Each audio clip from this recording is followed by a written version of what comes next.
तो hello friends, welcome back to my channel. तो friend, जैसा कि आपको पता है कि डिस्क्रीट मैथमेटिक्स के पिछले कुछ दिनों में हम लोगों ने यूनिट 2 तक के सारे कंसेप्ट को कवर अप कर लिया है। और बेसिकली आज से हम लोग स्टार्ट करने वाले हैं यूनिट 3 को डिस्क्रीट स्ट्रक्चर के अंदर, डिस्क्रीट मैथमेटिक्स के अंदर। और इससे पहले लेक्चर में हम लोगों ने 2 यूनिट को कवर किया, उसका लिंक मैं प्लेलिस्ट का लिंक आपको डिस्क्रिप्शन बॉक्स में देने की कोशिश करूंगा, आप वहां से। तो फ्रेंड, डिस्क्रीट मैथमेटिक्स काफी इंपॉर्टेंट आपका चैप्टर है और काफी इंपॉर्टेंट आपका सब्जेक्ट है, क्योंकि इस सब्जेक्ट पे प्रॉपर कंटेंट का मिलना कहीं ना कहीं थोड़ा सा मुश्किल है आपके लिए। तो इसलिए हम लोग काफी इंपॉर्टेंट लेक्चर आप तक प्रोवाइड करने की मैं पूरी कोशिश कर रहा हूँ। आई होप ये सारे लेक्चर्स आपके लिए हेल्पफुल होंगे। तो बेसिकली यूनिट 3 का ये लेक्चर नंबर 1 है, और भी बहुत सारे लेक्चर्स आएंगे इसके। तो ये आपका फर्स्ट टॉपिक है, वो है प्रोपोजिशनल लॉजिक। वो क्या होता है इसे हम लोग समझेंगे। तो इसमें कह रहा है कि the rule of mathematical logic specify method of reasoning mathematical statement, यानी वैसा मैथमेटिकल लॉजिक जो बेसिकली किस पे आधारित होता है, आपके रीजनिंग पे आधारित होता है, वही आपका प्रोपोजिशनल लॉजिक को डिस्क्राइब करता है।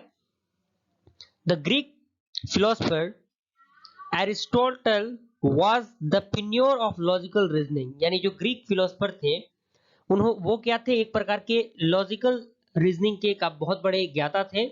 And the logical reasoning provide the theoretical base of many areas of mathematics and consequently computer science, यानी जो लॉजिकल रीजनिंग है वो काफी थ्योरेटिकल चीजों को काफी अच्छी तरीके से डिस्क्राइब करता है, और जो लॉजिकल रीजनिंग है उसका इंपॉर्टेंस कहीं ना कहीं आपके मैथमेटिक्स में, आपके कंप्यूटर साइंस ब्रांच में कहीं ना कहीं इंपॉर्टेंट है। उसके बाद कह रहा है कि it has many practical application in computer science like design of computer machines, artificial intelligence, definition of data structure for programming language etc.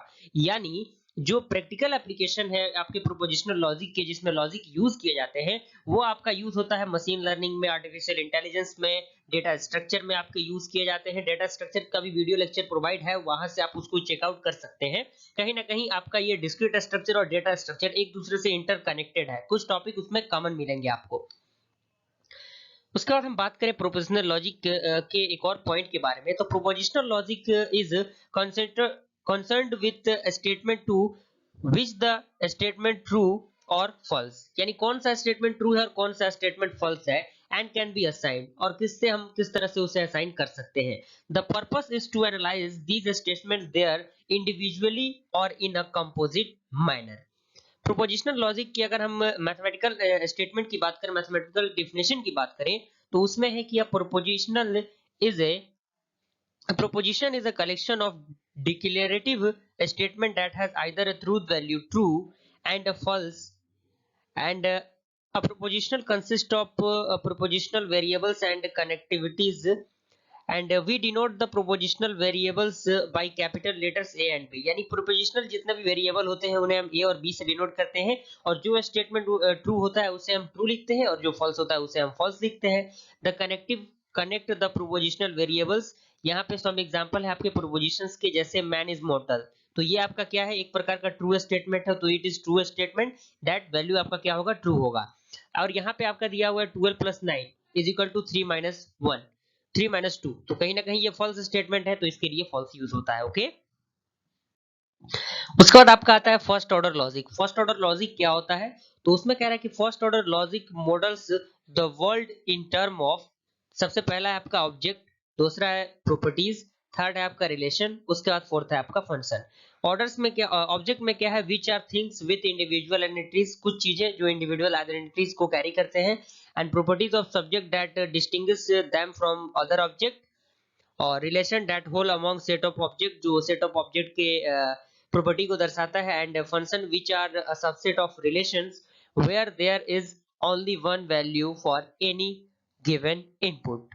Okay, example है आपका ऑब्जेक्ट का, जैसे student, lecture, companies, car etcetera. Relation का जैसे brother of, bigger than, outside, part of, has colour, occur afters, once, visits, ये सारे example है relations के। प्रॉपर्टीज की अगर हम बात करें, जैसे कोई भी प्रॉपर्टी, जैसे blue colour, orange colour, oval, even, large, ये सारी चीजें प्रॉपर्टीज के अंदर आती हैं। फंक्शन जैसे father of, best friend, second half, more than, one more than, and variable symbols just means x y and so on. कुछ इंपॉर्टेंट कनेक्टिविटीज है जिसमें आपका नॉट का ऑपरेटर, नॉट यहाँ से आप देख सकते हैं, नॉट के लिए ये साइन आप असाइन किया जाता है, और ऑपरेटर के लिए आपके सामने ये असाइन किया जाता है, एंड इम्प्लाइज के लिए ये सिंबल, और साथ ही साथ बाई कंडीशनल के लिए हम इस सिंबल को यूज करते हैं। ये आपका जो सिंबल दिया हुआ है बेसिक लॉजिकल ऑपरेशंस है। इससे पहले भी आपने इन चीजों को देखा होगा, पहले भी आप रूबरू हो चुके होंगे, जिसमें आपका और ऑपरेटर है, एंड ऑपरेटर है, नेगेशन है जिसे हम नॉट कहते हैं, इम्प्लीमेंटेशन है, इम्प्लीकेशन जिसे ये हम सिंबल कहते हैं, और इफ एंड ओनली इफ के लिए ये सिंबल हम लोग देते हैं। ओके, और ऑपरेटर क्या होता है? तो द और operations of two proposition A and B written as A और बी, यानी ए और बी को हम किस तरह से रिप्रेजेंटेट करेंगे, इस तरह से हम इसे रिप्रेजेंटेट कर सकते हैं। ओके, यहाँ पे और का ये सिंबल है is true if at least any one of the propositional variable A और बी इज ट्रू, यानी ये ट्रू कब होगा? जब दोनों में से कोई स्टेटमेंट आपका ट्रू होता है, तो ये कंडीशन क्या होगा? आपका ट्रू होगा। ट्रूथ टेबल के अकॉर्डिंग आप इसे समझेंगे तो यहाँ पे ए में दो ट्रू दो फॉल्स है, बी में एक ट्रू एक फॉल्स है। यहाँ पे ये स्टेटमेंट ट्रू ये ट्रू, तो आपका ओवरऑल जो कंसेप्ट होगा वो ट्रू होगा। यहाँ पे ये ट्रू आपका ए, लेकिन ये फॉल्स, लेकिन रूल क्या कह रहा है कि कोई भी एक ट्रू होगा तो ओवरऑल फंक्शन का जो सिस्टम होगा वो क्या होगा? ट्रू होगा। तो यहाँ से ट्रू होगा, यहाँ पर भी एक ट्रू है तो ये ट्रू होगा, दोनों फॉल्स है तो ये आपका फॉल्स हो जाएगा। तो एंड ऑपरेटर आई होप आपको समझ में आया। उसके बाद आपका है सॉरी और ऑपरेटर, इसके बाद है आपका एंड ऑपरेटर। तो इसमें कह रहा है कि and operator operations of two propositions a and b written as a and b is true if both the propositional variable a and b true, यानी ये ट्रू कब होगा? जब दोनों वेरिएबल्स दोनों वैल्यू क्या हो? आपके ट्रू हो, तभी ये ट्रू होगा। जैसे यहाँ पे a में ट्रू है, b में भी ट्रू है, तो आपका ओवरऑल ट्रू होगा। a में ट्रू, b में फॉल्स, तो ये आपका फॉल्स होगा। यहाँ पे फॉल्स, यहाँ पे ट्रू, ये आपका फॉल्स, दैट मींस दोनों फॉल्स, तो यहाँ पर ओवरऑल फॉल्स। कंसेप्ट क्लियर हुआ?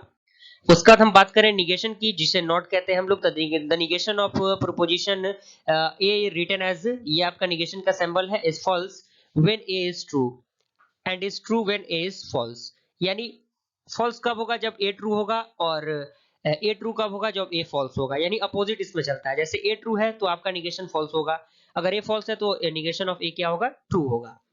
उसके बाद हम बात करें इफ एंड ओनली इफ के लिए, तो यहाँ पे ये कंडीशन है is a by conditional logic connective which is true where p and q are same, that is both are false और both are true, यानी जब दोनों ट्रू हो तो ओवरऑल ट्रू होगा, दोनों फॉल्स हो तो ट्रू होगा, और एक फॉल्स एक ट्रू हो तो ओवरऑल फॉल्स होगा। तो यहाँ से कॉन्सेप्ट आपको समझ में आया।